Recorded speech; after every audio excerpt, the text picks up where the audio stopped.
Hello, welcome back to another episode of the Holistic Health and Weight Loss Podcast. I'm so excited to have you back and listening again this week. I hope that you are enjoying the episodes. Please feel free to give me any feedback as this is still a very new podcast and I'm still getting into the swing of things, getting more comfortable with talking to myself, talking to a microphone, talking to my computer. um, and just picturing you on the other side of it and really hoping that I'm getting through to you and that I'm providing value that you can really take away and use on your journey. So let me know if you are enjoying it and if you're listening and anything you would like me to cover. I'm open to ideas. I have a ton of ideas, but I'm also open to your ideas, anything that you feel would serve you or any questions you have. If I get enough questions, I could do like a Q&A podcast. Yeah, anything like that. Just let me know and I'd just be happy to connect with you. So I thought it might be fun as well before I get into the main topic of the episode. I thought it might be a little bit fun to start every episode with a little bit about like me and my life and just to connect with you further. I kind of like it when people share, just a little bit of tidbits about themselves so that I feel like I can get to know them better when I'm listening to their podcasts. So I thought I would do the same. I don't want it to take up too much time because sometimes, it gets excessive and you're like, okay, I just want to know what you're going to talk about to help me this episode, but I also enjoy hearing just a little bit about them. So something that has been going on in my life is we are planning a move across the country. We're currently in Saskatchewan in Canada, and we're planning a move to Nova Scotia. It's very exciting. We visited there last November, and I fell in love. My heart is there. I cannot wait to go back to the ocean and just the nature. I am just incredibly excited. My heart belongs there now. And anyway, we made it pretty official. Just a couple days ago, we booked our moving company. So it's actually happening. We're actually like booking things and things are happening. Things are officially getting booked so that we are actually going. And it's a little bit scary, but we're very excited about it. And I'll probably talk more about that in future episodes as things progress because we're planning on moving in July and it is March 1st right now when I'm recording this. I record usually a week or two ahead. So that's what's going on in my life. That's what we're currently dealing with. I would love to know if you've had a big move like that or if you're planning anything in the future. I would love to know.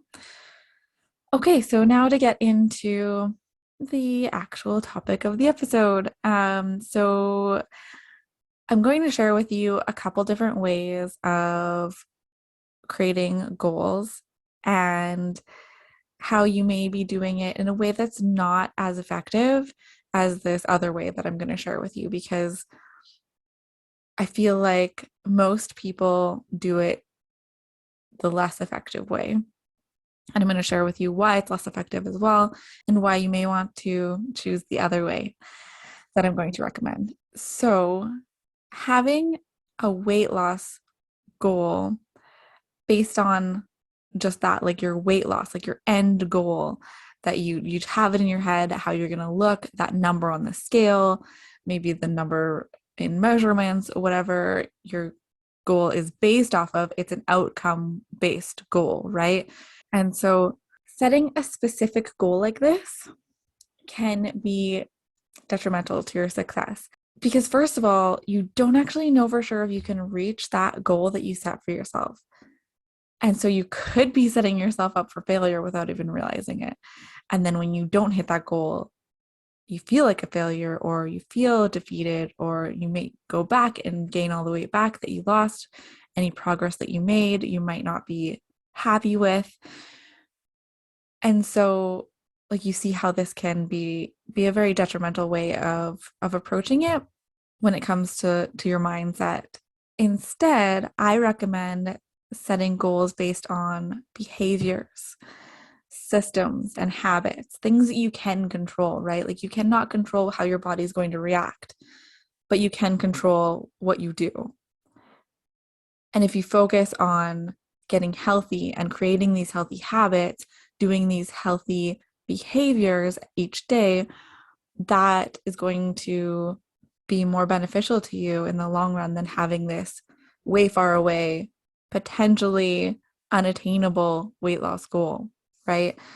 And it can also help with overwhelm. If you have like this big goal in your head, that could be very overwhelming. Like with me, even with my move to, like I said, that we're planning a move. Like if I think about all the things I have to do in order to make that happen, that end goal, I get very overwhelmed. So I have to really just focus on, okay, what's the next step?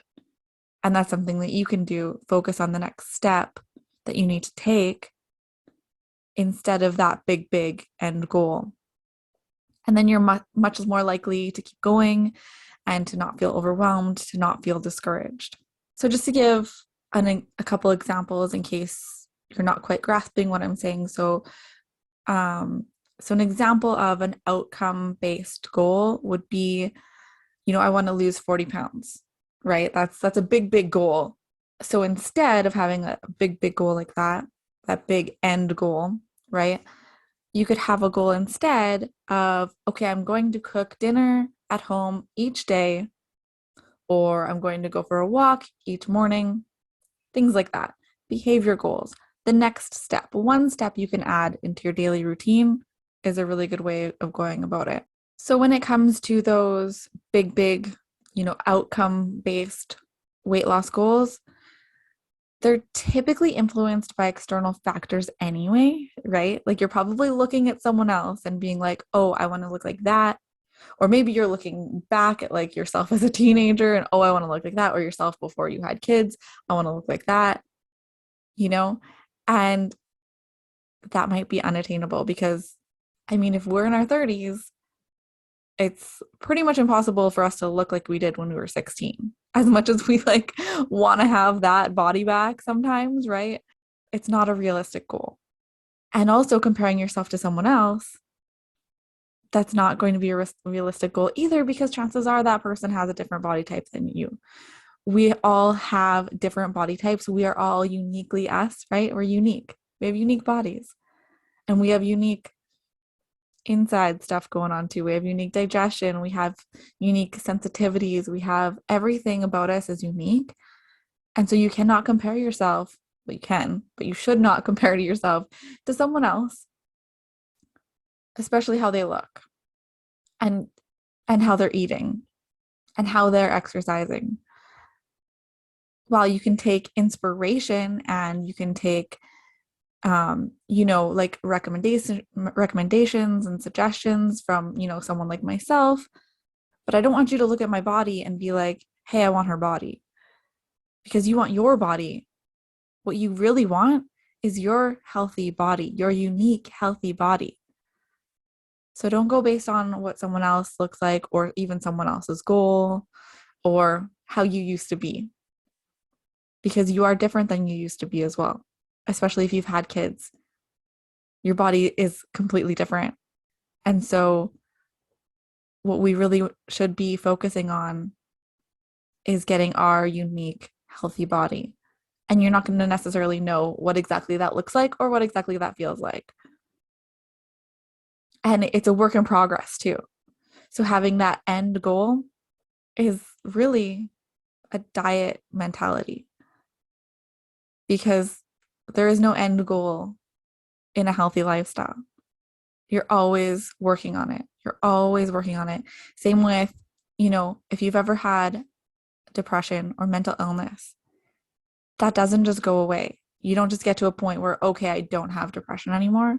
Yeah, you probably feel better. And you probably, if you've overcome it, you probably do feel happier most of the time. But it can creep back in. And especially if you don't keep working on your mindset and keep doing those habits that got you feeling mentally better, right? Then if you go back on things and start doing things how you used to, then you can feel your mindset slipping. I know this from experience, right?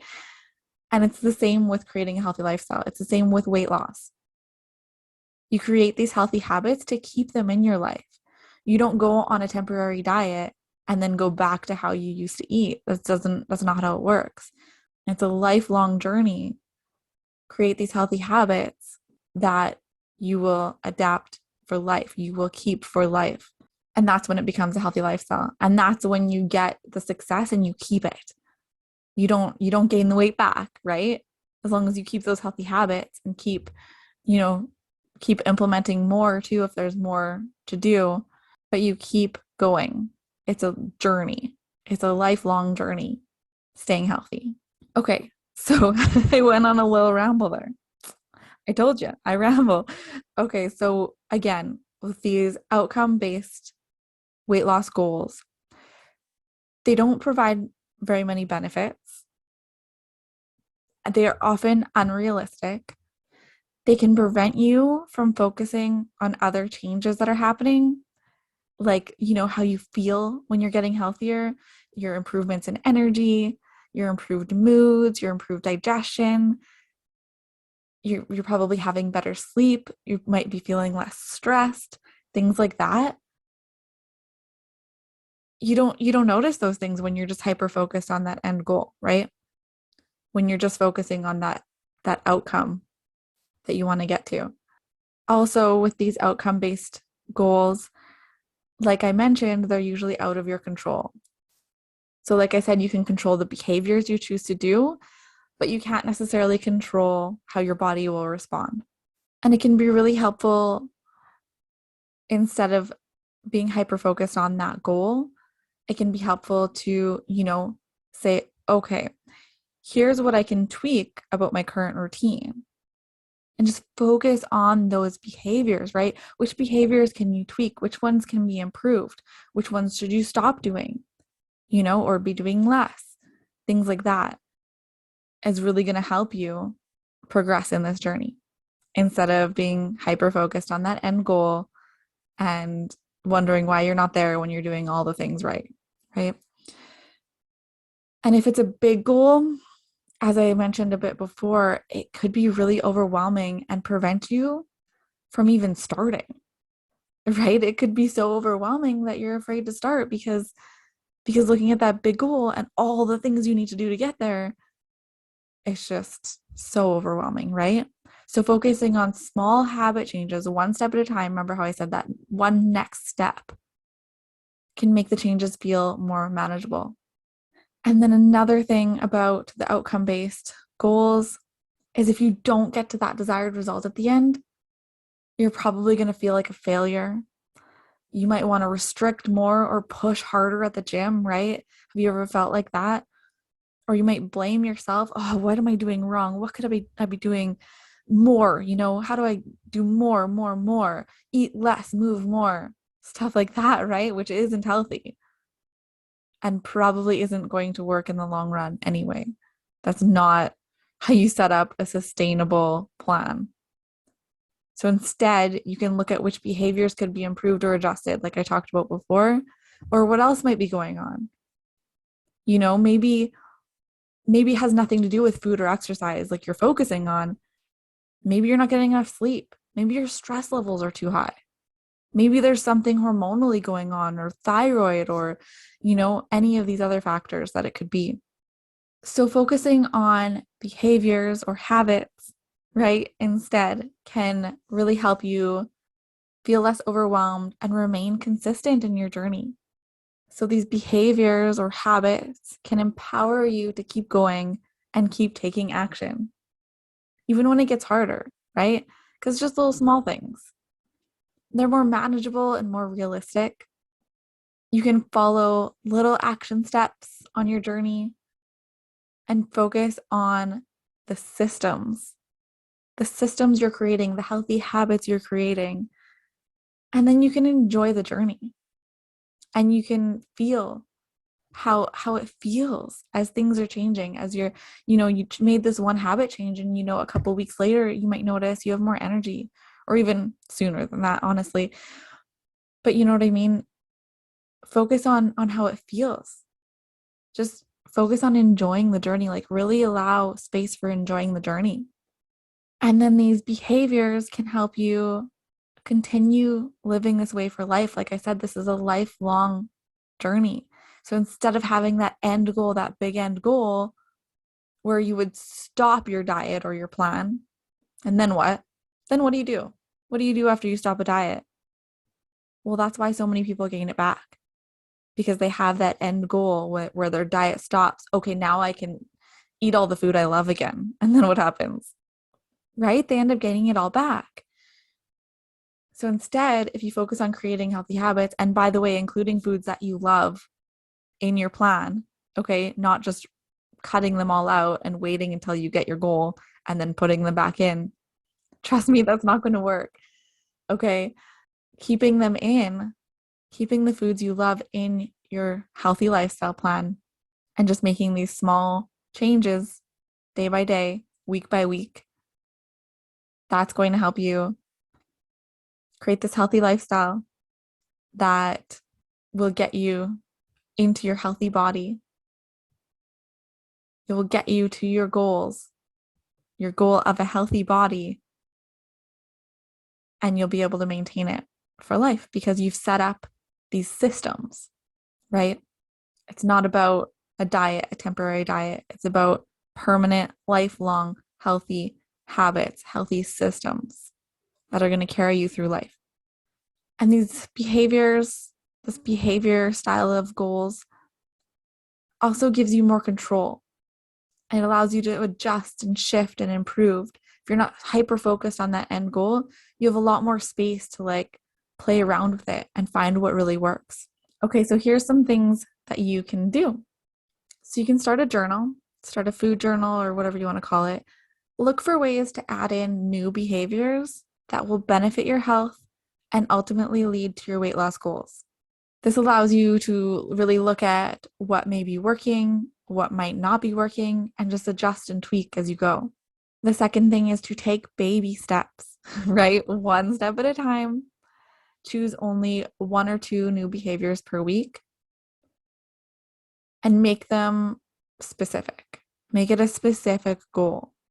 So, for example, if you want to lose 40 pounds, some behaviors you might choose to focus on are getting more water in, adding in the more nourishing foods where they're lacking, getting more sleep, reducing stress, moving your body in ways that feel good, right? These are all smaller things, right? These are all smaller steps in the grand scheme of things.